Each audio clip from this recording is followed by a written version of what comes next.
नमस्कार दोस्तों। आज एक नॉर्मल से टॉपिक के बारे में बात करना चाहूंगा जो आप जिंदगी में रोज फेस करते होंगे या फिर रोज नहीं तो हर अगले दिन फेस करते होंगे, जिसको कहते हैं FOMO, fear of missing out.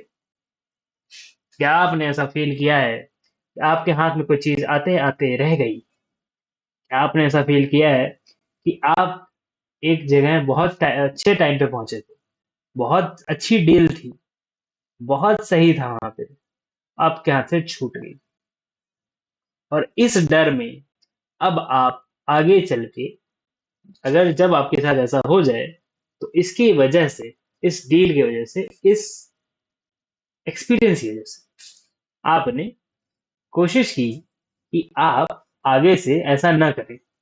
यानी कि आप आगे से कोशिश करते हैं कि मैं भैया,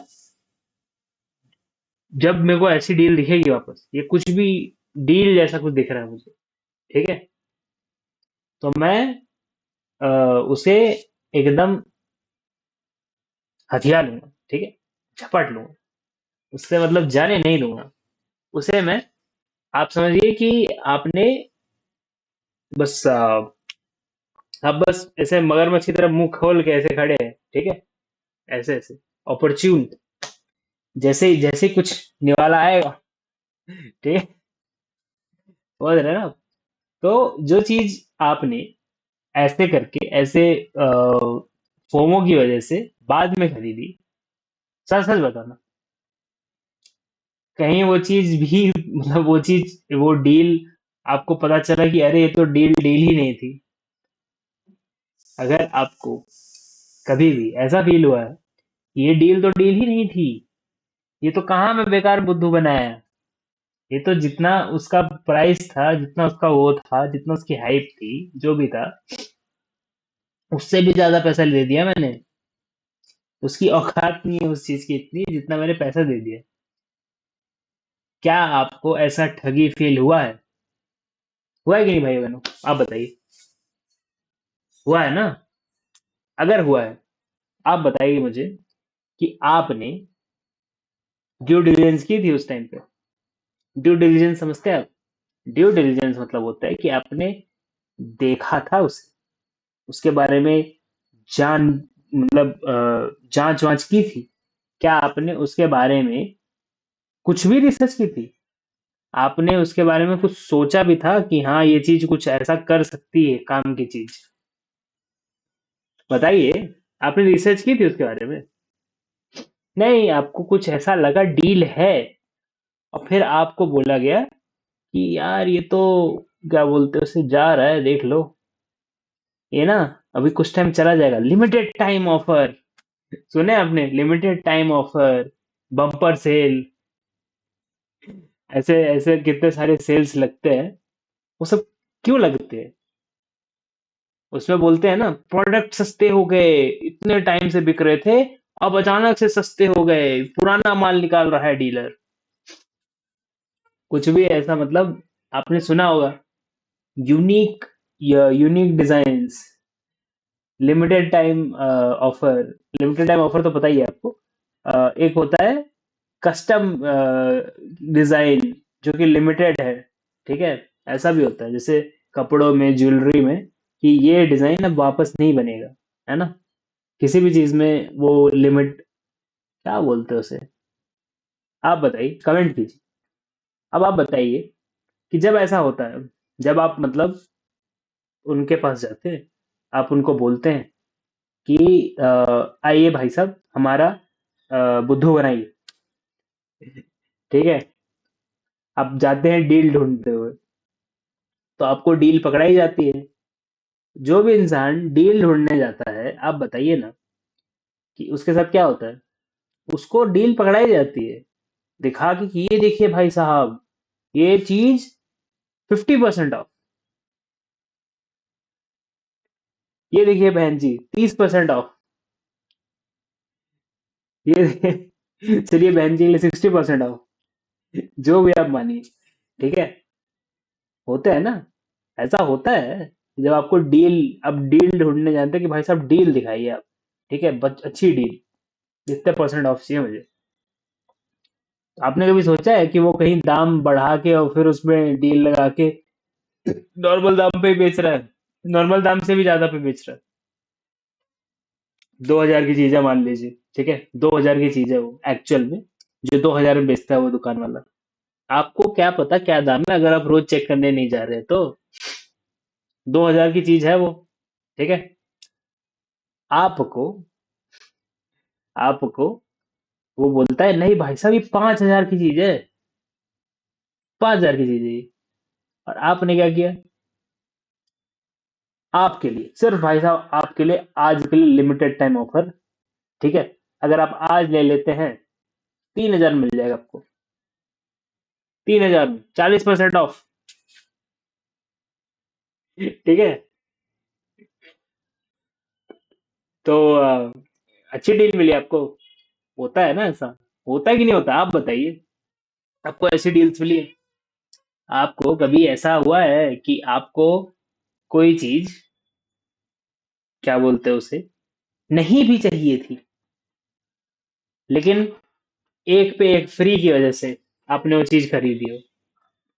चलिए वो सब अभी पहले वाला छोड़ दीजिए। अब बताइए ना, एक पे एक फ्री, देखा है आपने? 3 पे एक फ्री, 4 पे एक फ्री, 2 पे 4 फ्री। मैं एग्जैजरेट कर रहा हूँ, लेकिन आप समझ रहे हो कि जब भी आप डील्स के पीछे जाते हैं, जब भी आप सोचते हैं कि मैं पैसा बचा लूंगा, लोग क्या बोलते हैं? Save save save, save by buying more. Save कीजिए आप, हैं, और खरीद के आज ही 5-6 और चीजें खरीद लीजिए एक्स्ट्रा, ठीक है। आप अगर किसी भी शॉपिंग उसमें गए हो, उसमें आप कुछ खरीदने जाते हैं और फिर निकलते हैं और एक्स्ट्रा बैगेज के साथ, ठीक है। अगर आप ऐसा करते हैं, तो पहले तो आपको वो कार्ट की जगह वो टोकरी उठानी चाहिए, ठीक है। कार्ट जो है वो अपने आप में इतनी बड़ी है तो वो भरती नहीं है तो अच्छा नहीं लगता है। अच्छा लगता नहीं है तो ऐसा लगता है अरे यार हमारी औकात ही कम है क्या, कि हम इतना ही कम चीज ले पाए। हमको टोकरी क्या बोलते हैं, अगर आप छोटी सी वो लेंगे, क्या बोलते हैं उसे, वो भी लिख दीजिए कमेंट में। तो उसको आप क्या करेंगे, कितना ही भरेंगे, ठीक है। और वो बहुत जल्दी भर जाएगा, कम सामान आप कम लेंगे।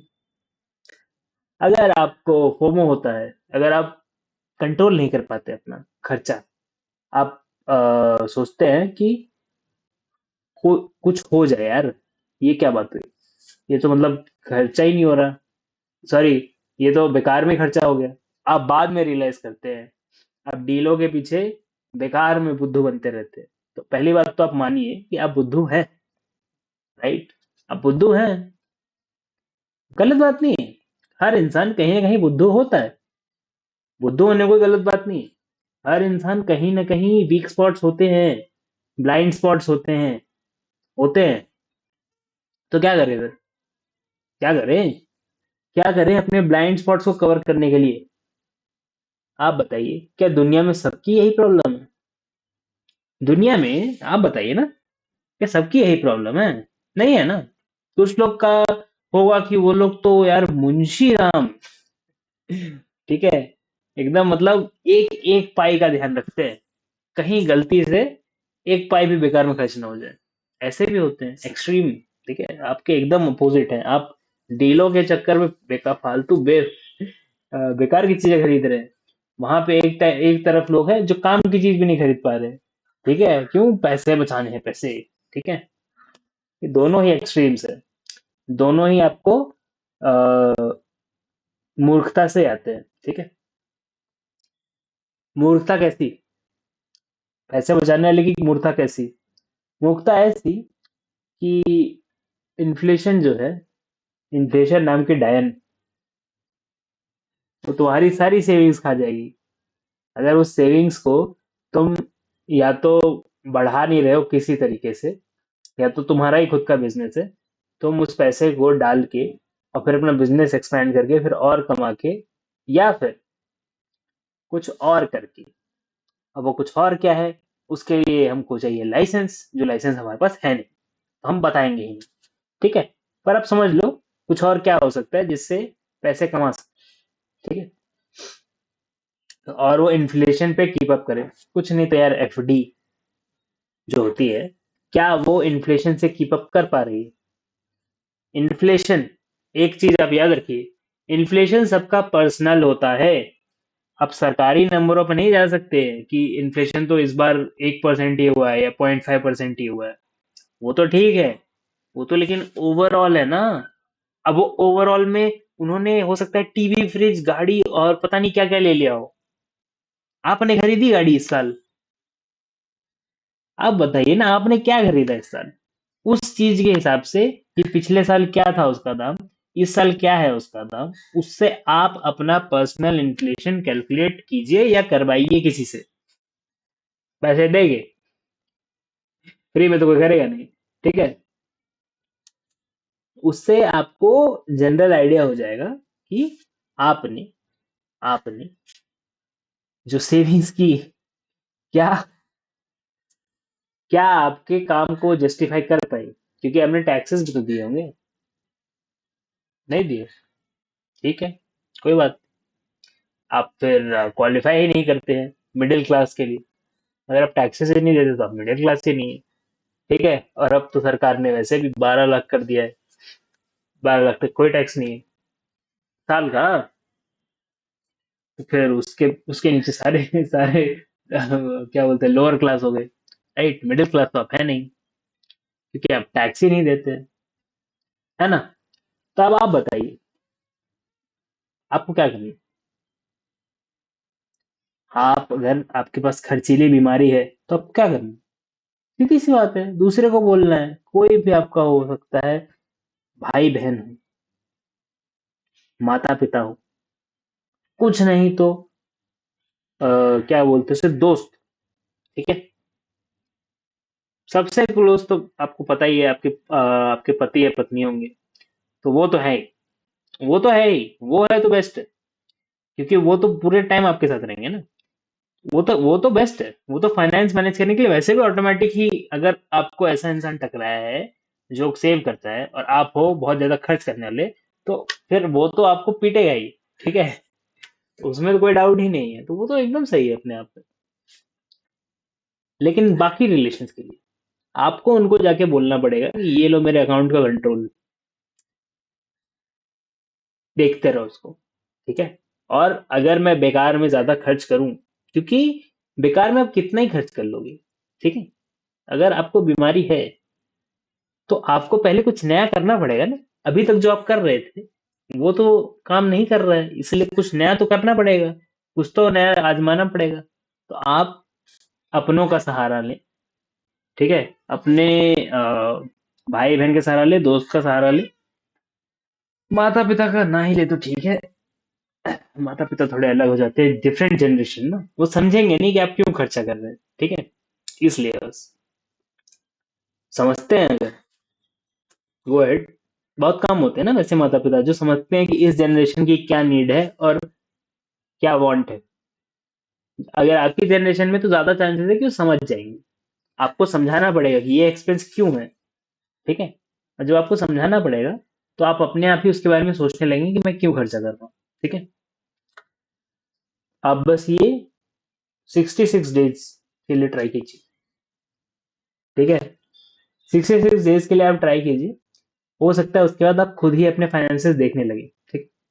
लेकिन फाइनेंस से जब तक आप अवेयर ही नहीं होंगे, तब तक आप सिर्फ आउटसोर्स कर सकते हो उसे, ठीक है। और जब तक आप आउटसोर्स कर रहे हैं, तो वो आउटसोर्स जिसको कर रहे हैं उसकी एबिलिटी और कैपेबिलिटी पे डिपेंड करता है कि आपके फाइनेंसेस कैसे जाएंगे।